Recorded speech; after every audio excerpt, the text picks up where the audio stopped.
Hey guys, welcome back to Out of Ink and happy Revenge of the Sixth. I'm Ollie, and I want to talk some Star Wars. I grew up with Star Wars, and while I don't love everything it does, I would argue it was one of my first major introductions into the science fiction and science fantasy genres, and it fueled my love for both. As a comic reader and casual Star Wars fan, I will admit I don't often read the comics, not for any particular reason or bias, I just don't usually think to grab a Star Wars comic. However, any comic willing to focus on someone like Darth Vader has my interest. Darth Vader is one of the most iconic, imposing figures in Star Wars, where even something small like his glove alone is incredibly influential to the canon. Although I am aware that that story is not canon. So from the first day I saw this cover, I wanted to read it, so I want to share with you the first few arcs of Darth Vader from 2017, covering issues 1 through 12. Star Wars Darth Vader is a comic series that was written by Charles Soule, pencils by Giuseppe Camuncoli, with inks by Cam Smith for issues 1 to 6, and inks by Daniel Orlandini for issues 7 to 12. Colors were done by David Curiel for issues 1 through 6, and the cover art for issues 1 and 2 was done by Jim Chuang and Matthew Wilson.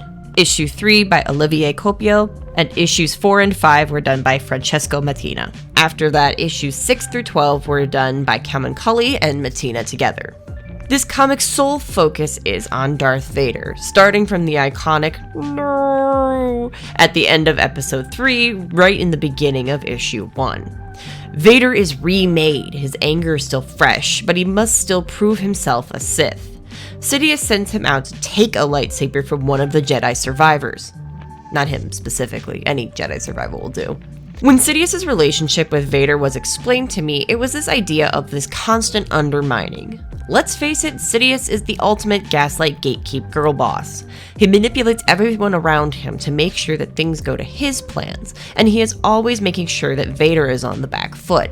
You see that right out of the gate as Vader is dumped on a planet, and when his ship is stolen, Sidious just shrugs it off and sends Vader on his way. But we also get to see Vader respond in kind, either surpassing the expectations or obstacles set before him, or in more subtle, surprising ways.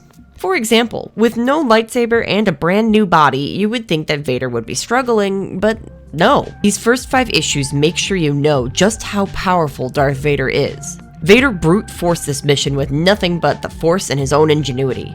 He does things I've never seen Force users do before, and that's incredible. My favorite moment is when he repairs his own damaged body and life support suit with nothing but the Force. It's amazing. The second arc deals with Vader being put in charge of the Inquisitors after acquiring his red lightsaber. The Inquisitors aren't pleased, and neither is Vader, but they are both sent to apprehend a former Jedi archivist, Jocasta Nu. The plot thickens, however, when Sidious privately tells Vader to apprehend Jocasta alive, as she has something he wants, without telling the Grand Inquisitor. This gives a fascinating insight into both how the Sith function and how Sidious keeps his power by controlling information. Both of these arcs do a good job of showing Vader's power, but the star of the show is still Vader himself. To call these comics character pieces or analyses really undercuts what we find here. Without being directly in Vader's head for most of the comics, we get a complex look for one of the most feared Sith in the galaxy. I cannot come up with a more eloquent way to put this than this image from issue 8 when Vader is meditating. This image is what brought me back to this comic for this episode all these years later after me and Cass got into a discussion about how much impact it has. Vader's constant struggle with the light side of the Force only feeds into his anger and hate and pushes him to be the monster he becomes.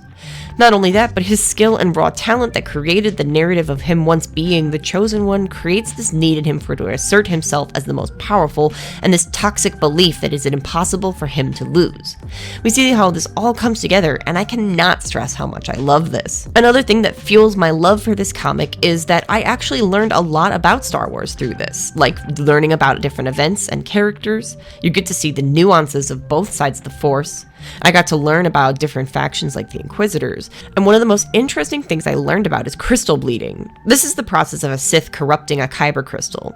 It's a hard-fought battle of wills for the Sith having to bend the crystal to their will after being programmed by their former master's energy, and the way that it is portrayed is beautiful. And while this is not the only piece of media that does this and explains so much in Star Wars, I love that this comic exists to fill in that gap between episodes 3 and 4 and explain how the Empire came into being and how Vader became such a threat. There is so much to love about these comics, and I really hope you guys check them out for yourselves if you haven't read them already. If you can't tell, this book means a lot to me, and I would like to continue with the latter half of the series, but that's for another time. Right now, I'd like to ask who your favorite Sith is. Leave it in the comments below, or feel free to share your favorite Star Wars comic. I'd love to hear about the others. On that note, thanks for listening, guys. Please like and subscribe, and I'll see you guys next time here on Out of Ink. Bye!